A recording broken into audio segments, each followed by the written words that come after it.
حبايب قلبي، يا رب تكونوا بخير. امك بتكذب عليك. ايوه، امك بتكذب عليك. بتكذب عليك لما بتقولك انا مش وحيدة، وهي عايزاك تكون جنبها، عايزة تشوفك، عايزة تطمن عليك، حاسة بوحدة، بس بتداري عشان مقدرة ان انت في شغلك ومش فاضي، وبيتك وعيالك ومسؤولياتك. تكذب عليك لما بتقولك انا مش عايزة فلوس، انا مش عايزة حاجة، انا معايا فلوس، وهي بتكون محتاجة بس مستخسرة في نفسها علشان انت تكمل حياتك ومش عارفة ظروفك. امك بتكذب عليك، بتقولك انا مش زعلانة لما انت زعقتلي وحركتني قدام الناس او طلعتني كدابة قدام الناس. امك بتكذب عليك لما بتقولك ما تزورنيش وما تجيبليش حاجة وما تكلفش نفسك.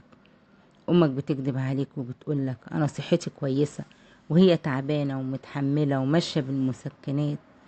امك لما بتكبر في السن وماشية جنبك ومستندة على دراعك، اوعى تفتكر لحظة ان هي مستندة عليك، اقسم بالله انت اللي مستند عليها. اوعى تعمل راجل على امك، خليك راجل لامك مش عليها.